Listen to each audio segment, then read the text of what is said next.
એસઆઈઆરની પ્રક્રિયા વડોદરાના નગરજનો માટે અને જે બીએલઓ છે એ બધા માટે સરહદ સારી છે, કારણ કે સરકાર દ્વારા એસઆઈઆર બાબત લોકોમાં જાગૃતતા લાવવામાં આવી, જેના કારણે લોકોમાં મૂંઝવણ છે અને પણ મૂંઝવણમાં છે.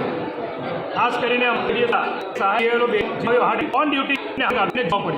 આજે મોટાભાગની મહિલાઓ છે, બહેનો છે, આપણે સમજી શકીએ કે જે મહિલાઓ છે ઘરનું કામ સાથે ઓફિસનું કામ, સ્કૂલનું અને આ એસઆઈઆરની જે ગુજરી ગયા મીડિયામાં ઓલ એવા સરકાર કામમાંથી રાહ બનાવી જેને સરકાર જે પોતાના નશામાં માનવી જાણ પર ભૂલી, કારણ કે આ લોકોને જે ડિગ્રી આપવામાં નથી આવી. આજે પણ 2002 લોકો જાતે સર્ચ કરે છે, કારણ કે બીએલઓ પાસે ત્યાં નીચે ટીમ શનિ રવિ એ લોકો કોલેજના વિદ્યાર્થીઓને મૂક્યા, કોલેજના વિદ્યાર્થીઓ પણ જે મ્યુનિસિપલ કમિશનર જે છે, જે ડિસ્ટ્રિક્ટ ઇલેક્શન ઓફિસર બન્યા એડિશનલ, એમને જે કોર્પોરેશનના કર્મચારીઓ જે સ્ટાફને કામે લગાવ્યા એ બધા કઈ છે.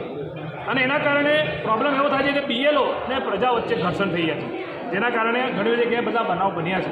અમારી માગણી છે કે સમય મર્યાદા 4 નવેમ્બરથી 4 ડિસેમ્બર શું કામ, શેની ઉતાવળ છે? જો ગુજરાતની સરકાર, ભાજપની કે કેન્દ્રની સરકાર પારદર્શક વહીવટ કરતી હોય એટલે તમારી નિયતમાં ખોટ ના હોય તો તમે 3 મહિનાનો સમય આપો ને લોકોને. 1 મહિનામાં તમારે એસઆઈઆરની પ્રક્રિયા કરવાની શેની ઉતાવળ છે? શું તમને બીક છે? જો આવતીકાલે વડોદરામાં કોર્પોરેશન ચૂંટણી થાય ને કોર્પોરેશનની, તો ભાજપનો ગરબો ઘેર આવે એવું બધાને ખબર પડી ગઈ, કારણ કે પબ્લિકમાં વિરોધ છે. એટલે એસઆઈઆર કરીને જે તે બિહારમાંથી 65 લાખ મતદારોના નામ કાઢી નાખ્યા, એવું એસઆઈઆર અહીંયા કરીને તમારે મતદારોના નામ ડિલીટ કરવા છે. શેની ઉતાવળ છે? એટલે કોંગ્રેસ પાર્ટીએ એવું કીધું કે સમય મર્યાદા વધારો.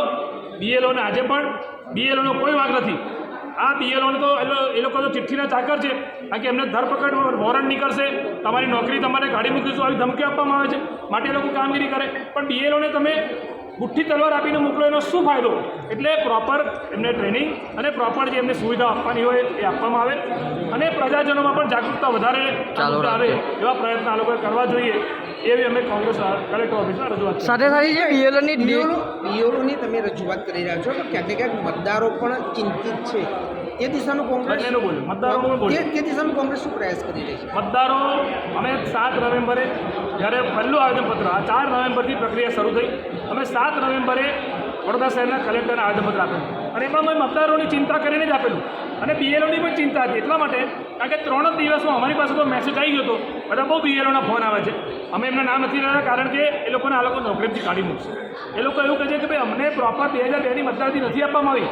અને હવે જ્યારે પબ્લિક જે છે, લોકો એ બીએલઓ પાસે જાય તો બીએલઓ એમના ઘરે જાય ત્યારે આ લોકો વચ્ચે ઘર્ષણ થાય છે, કારણ કે પબ્લિકમાં પણ કન્ફ્યુઝન છે કે ભાઈ મતદાર જેમાં મારું નામ નીકળી જશે કે નહીં. એટલે મતદારો માટે અમે ચિંતિત છે. ભારતીય જનતા પાર્ટી સત્તામાં બેઠી છે રાજ્યમાં અને કેન્દ્રમાં. આ લોકોને જે બિહારમાં કર્યું, 65 લાખ મતદારોનું નામ ડિલીટ કરી નાખ્યા.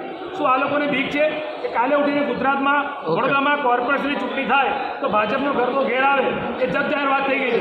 માટે આ એસઆઈઆરની અટપટી પ્રક્રિયા લાવીને લોકોને ધંધે લગાડી દીધા છે.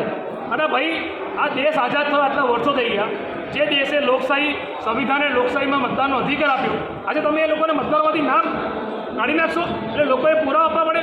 અમને લોકો પ્રશ્ન પૂછે છે કે ભાઈ આટલા વર્ષોથી અમે વોટિંગ કરીએ છીએ તો શું અમે દેશના નાગરિક નથી?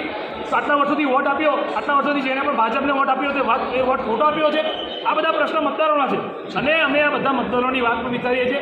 સાથે સાથે બીએલઓ પણ એક માણસ છે અને સાહેબ બીએલઓને જે હાર્ટ એટેક આવ્યો, મૃત્યુ થયું, એ બહુ દુઃખની વાત છે. આ લોકોના વર્કલોડના કારણે કોઈ શિક્ષકે જીવ ગુમાવવો પડે એ ચલાવી લેવામાં ના આવે. આ તકલફી નિર્ણય છે.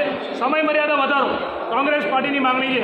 તમારે ઓછા સમયમાં વધારે કામ લેવું છે, માટે બીએલઓને પ્રોબ્લેમ થાય છે, માટે વડોદરાના મતદારોને પણ પ્રોબ્લેમ થઈ રહ્યો છે. અને જો વડોદરા શહેરનો એક પણ મતદાર જેને જૂની ચૂંટણીમાં વોટિંગ કર્યું છે અને મતદાનથી વંચિત રહી ગયાનું નામ ના આવ્યું તો કોંગ્રેસ પાર્ટી આંદોલન કરશે. એસઆઈઆરની પ્રક્રિયા સરળ બનાવી તો શું કરવું? એસઆઈઆરની પ્રક્રિયા સરળ બનાવી હોય તો પ્રચાર પ્રસાર કરવો જોઈએ. દેશના પ્રધાનમંત્રીના તમે જુઓ વડોદરામાં બહાર એલઈડી સ્ક્રીનમાં સાહેબના ફોટા નમસ્તે કરતા કે આયુષ્માન કાર્ડમાં આટલા લોકોને લાભ પડ્યો, આટલા લોકોને વંચિત, આટલા લોકોને લાભ અમે આપ્યા. તો ભાઈ એસઆઈઆરની પ્રક્રિયા તમારે સરળ કરવી હોય તો આ બધા હોર્ડિંગ બેનરમાં એસઆઈઆરની કેવી રીતે જાગૃતતા લો કે એસઆઈઆર શું છે, સરકાર શું કરવા માંગે છે, એમની નિયત સાફ કરો. તમે જો પ્રચાર પ્રસાર કરશો, બેનર હોર્ડિંગ લગાવશો, આજે મુખ્યમંત્રીના હોર્ડિંગો લાગે, પ્રધાનમંત્રીના લાગે, તો તમે એસઆઈઆર માટે લોકોમાં જનજાગૃતતા લાયક નથી. ચૂંટણી વખતે હોર્ડિંગ લાગી જાય કે મતદાન આપણો અધિકાર છે, મત અવશ્ય કરો, તો ભાઈ તમે મતદાનનો અધિકાર જ છીની રહ્યા છો તો મત ક્યાંથી આપશો લોકો?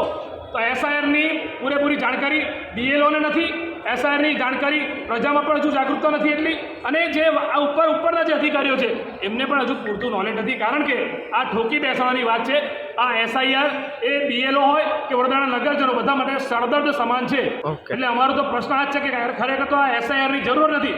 ભાજપના નેતાઓ ખેસ પહેરીને સ્કૂલોમાં ગયા અને એવું કહે છે રાષ્ટ્રીય કામગીરી છે, રાષ્ટ્રીય. અરે ભાઈ, તમે જે સ્કૂલમાં ભણ્યા ને, તમને શિક્ષકે એ રાષ્ટ્રીય કામગીરી છે, જે બાળકોનું ભવિષ્ય બનાવે છે એ રાષ્ટ્રીય કામગીરી છે.